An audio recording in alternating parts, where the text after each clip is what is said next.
it up. It's The Record Machine with your host, Jimmy Howell.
Ladies and gentlemen, please welcome Sam Spade to the program. How's it going? Hey, good. How are you doing? You describe your band as high energy, glam, slam, boogie woogie, rock and roll. Can you define that? Yeah, it's really easy. We all kind of grew up listening to glam rock bands, and we kind of took what we had been influenced by bands like the New York Dolls, T-Rex, Sweet, Slade. I was really influenced by Kiss, and so Sniper, our guitar player, was influenced by Van Halen, and Jimmy is like a punk rock dude, so we kind of combined all this and mixed it with like a kind of a boogie woogie style, like Elvis or Jerry Lee Lewis. We mixed all those together, and it kind of created something new and something that we hadn't really seen before, and it worked. And that's what was the coolest thing, is that it worked, and it got people out on the floor, and it kind of made everybody have fun, whether they wanted to or not. As soon as the Midnight Devils walked into a bar, everybody knew, you know, we were in the band, and they knew that they were in for a good time. And that's, I think, kind of been our whole thing, is that we're going to push those boundaries of sexuality or whatever, just so that people can have a good time. I think that's something that's really lacking in music today. Mm-hmm. Can you tell us a little bit about each member in the group? Yeah, I'm super blessed to be with two of my best friends, and I don't think you get that in bands very often anymore. It's like guys you want to hang out with, guys you want to go out and party with still, even if we're not doing shows or we're not working, and kind of a power trio. You don't see that a whole lot anymore. You know, bands like Cream and The Who, and not The Who, but Cream was like a big influence, and the guys that are in my band are very cool and on board for almost anything that we kind of throw at them. So Chris is the guy that I've been with for the longest. We were in a band together, and it kind of plateaued out. You know, we were in an 80s hair metal band, and we'd be doing these cover shows, and we make huge amounts of money, and it was cool, but it really wasn't going anywhere, and it wasn't going anywhere fast. We just didn't have like the push to get out of what we were doing, so we scrapped it all and brought in Jimmy, and kind of just turned this whole band into a national touring band. And he had this idea. He's like, you know, we got to kind of take this further. I know it's going to suck. We're not going to make as much money, but we got to push to go to the coast and tour like a real band would do. Nobody's going to give us these shows. Nobody's going to sell our records for us if we don't do it ourselves. Mm-hmm. Your debut album, speaking of Something Bigger, can you tell us a little bit about the record? The record was recorded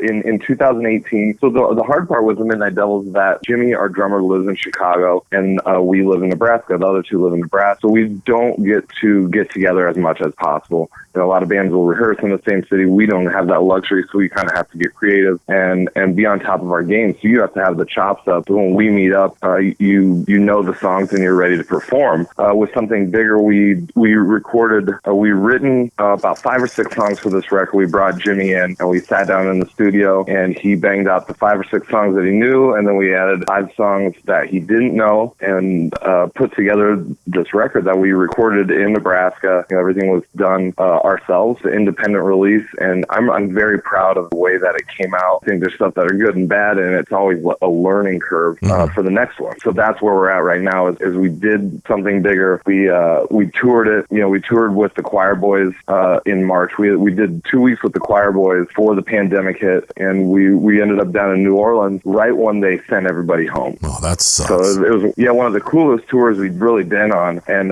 you know, we're like touring with our heroes, and every night we're up there hanging out with the Choir Boys, and they're telling us these great stories. You know, they toured with the Rolling Stones, and those guys from the Wild Hearts and Dogs the Morse, of these British bands that we love. And we got down to New Orleans, and they're like, we think you guys are cool. Here's your tour laminate, but we're the last we're the last tour on the road right now in America, and this is it. They sent everybody home right after that. Oh, that sucks. You have 2 singles out, Pink Halo and Generation Durt, both which have videos. One's a lyric video, and the other one, you act in that video, correct? Yeah. So there's a big difference.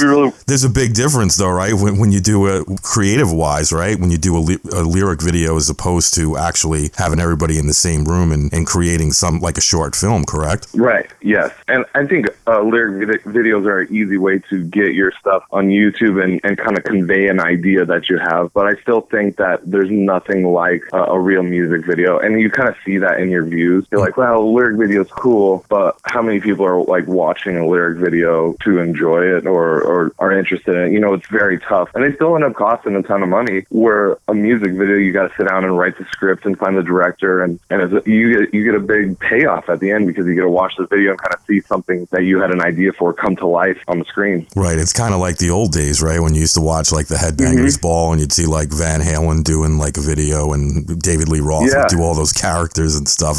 I think, to me, that's what sells it, right? Yeah. Oh, yeah. And it absolutely sets you apart from, you know, other bands that don't have videos out. And that's like a huge thing that people don't realize, is if you're in a band, people want to know where they can see you, and they want to be able to see you 24/7. So YouTube has made it so that is almost your EPK or your press kit. How are people going to get a hold of you? It's on YouTube. And then like you said, they get a glimpse of your band, and they start knowing you and knowing the guys in the band, knowing the personalities, and you really convey a lot, a good or bad, with your music video. Any plans for any more videos for the Something Bigger album, or are you going to wait until you release something different? I don't think that we're going to do another video. I planned on doing a live one, is what I wanted to do, a live one while we were on the road, and it just never happened. You know, things always come up, and you start enjoying being on the road, and the last thing you want to think about is working more. So I think we might be done with this album and start looking towards the next album. It's basically what we're doing with quarantine. Is we sat down and talked. We're like, you know, it sucks that we're off tour, but you can't be down. You can't be negative about this. Let's turn this around and try and record a record or get the ideas for a record before bands start going back out again. Yeah. You guys toured all over the U.S., and you also did the Rocklahoma Music Festival. What's it like playing with all those bands? I mean, bands that you probably may have grown up listening to and stuff, and now you're hanging out with them, chatting, having a beer, talking music and stuff. What's that like? It's incredible, really. And I just talked about this with Jimmy, because we're trying to, I think everybody in our position and in the music world is trying to place their bets on what's going to happen. So we're talking about, you know, all these bands that we want to go tour with that we need to hit up. And I think that's kind of hit us as really cool. Like, we're talking about our heroes and being able to go on tour with our heroes. Now, that doesn't happen to every band out there, and you don't want to take that for granted either. So you got to start operating at a whole nother level. Where you're like, it's not about partying so much as it is, we got to put on a good show and make it look really, really good, because there's going to be so many people, so many eyes on us, that we don't want to mess up any given opportunity. And I think that with Rocklahoma, in regards, you got to separate yourself from the pack. At Rocklahoma, that's exactly how it works. And we walk around that whole entire festival in full makeup and leather, no matter what the weather is. You know, we'll take 1,000 pictures if need be. If people want them, we're there, and we make it just look really good, so that when we rock around, people go, Midnight Devils, I know exactly that band. Those are those weirdos with lipstick. I know who that is, you know? Well, you guys definitely have a unique look, and I think that's what people are going to remember.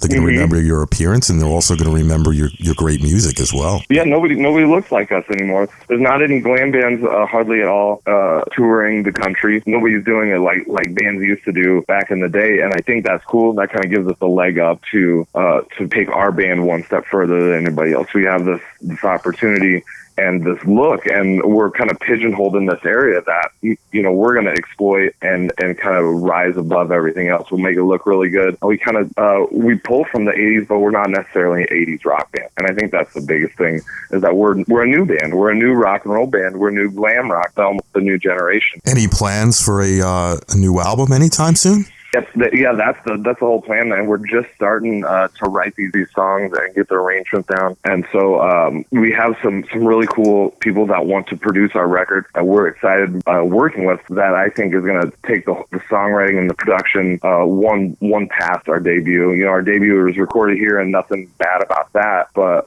you know, it takes a professional, and you don't want to skip corners when it comes to producing a record, because you have to listen to it forever after that. So we got these producers in line, these guys that, you know, these name guys that we're going to work with and really try and push something out before we go back on tour. So hopefully like an EP comes out that we can tour on in August or September. The next one that we have is the M3 Festival in Baltimore. Oh, okay. So we'll do the pre-party on that, and we'll do a big tour there and back, so we can kind of knock out almost the East Coast run to get to the M3 Festival. Do you guys have a website that you want to promote? Maybe merchandise and music that's listed on there? Yeah, and that's the cool thing. I don't know if you've noticed or talked to a lot of bands, but throughout the pandemic, fans of music have been so gracious, and they kind of realize that bands are hurting, and they've been buying our merch like crazy. So I think that a lot of bands are getting that, like shipping out records and album bundles and stuff like that. Is just so cool to see people still loving and supporting music, even though they can't go see bands. So our website is just simply themidnightdevils.com, and we do all of our own shipping. We make all of our own merch, and we ship it out. You know, I go to the post office every day and ship the stuff out. Any final thoughts before we go? No, I really appreciate you talking to me, and you know, for keeping rock and roll alive. I know you're getting hit up by bands all the time, and I think it's really cool what you do and how you show so much love to all these up and coming artists. Yeah, well, you know, I love doing it. I love listening to all your great music, and I really appreciate you coming on, Sam. And we hope to see you out on the road real soon, buddy. Okay? Yeah, absolutely. Yeah, well, give me your address. I'll send you a little care package. Thanks, buddy. Yeah. All right. Yeah, dude, no problem. You have a great day, buddy. Yeah, pleasure talking to you. All right, bye-bye. Bye.